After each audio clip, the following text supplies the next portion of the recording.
നമ്മൾ German language പഠിപ്പിക്കാൻ തുടങ്ങിയ സമയത്ത് നമ്മളും ഓൺലൈനായിട്ട് ജർമ്മൻ ലാംഗ്വേജ് പഠിപ്പിച്ചിരുന്നു. ഇപ്പോൾ അജിത്ത് പറഞ്ഞ പോലെ നമുക്ക് എളുപ്പമാണ് ഓൺലൈനായിട്ട് പഠിപ്പിക്കാനായിട്ട്. ഒരു ക്ലാസ് റൂം വേണ്ട, ഇൻഫ്രാസ്ട്രക്ചർ വേണ്ട, ഒന്നും വേണ്ട.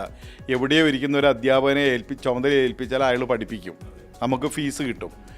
പക്ഷേ അതിൽ റിസൾട്ട് ഉണ്ടാവുന്നില്ല എന്ന് നമ്മൾ മനസ്സിലാക്കുകയും ബോധ്യപ്പെടുകയും ചെയ്തു. അതിന് പലവിധ കാരണങ്ങളുണ്ട്.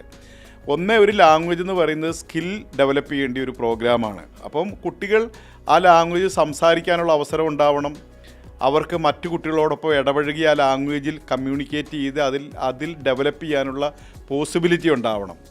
രണ്ട്, ഓൺലൈനിൻ്റെ പലവിധ പരിമിതികളുണ്ട്. അതായത് ഓൺലൈൻ എന്ന് പറയുമ്പോൾ നമ്മൾ വിദ്യാർത്ഥികൾ ഒരിക്കലും ഫുള്ളി ഫോക്കസ്ഡ് ആയിട്ട് അത് ഒരു പ്രൈം പ്രയോറിറ്റി ആയിട്ട് പഠിക്കുന്നില്ല.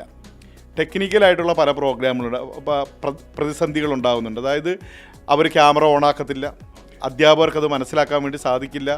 പലപ്പോഴും ക്യാമറ ഓഫാക്കി വെച്ച് അവർ പല വഴിക്കും പല കാര്യത്തിനും നടക്കും. പല കുട്ടികളും ഫോൺ ഉപയോഗിച്ചിട്ടാണ് ഓൺലൈനിൽ പഠിക്കാൻ വേണ്ടി ശ്രമിക്കുന്നത്. കുറച്ച് കഴിയുമ്പോൾ ഫോൺ ചൂടാവും, ഓഫാവും. ചിലപ്പോൾ ഇൻ്റർനെറ്റ് കിട്ടത്തില്ല, അപ്പം നിൽക്കും. ചില ദിവസം ക്ലാസ്സിൽ കയറത്തില്ല. അങ്ങനെ ഒരിക്കലും ഒരു സീരിയസ് ആയിട്ടുള്ളൊരു മോഡല്ല ഓൺലൈൻ മോഡെന്ന് പറയുന്നത്. വളരെ കുറഞ്ഞ ആളുകൾക്ക് മാത്രമേ അതിലങ്ങനെ ഫോക്കസ് ചെയ്യാൻ വേണ്ടി സാധിക്കുള്ളൂ.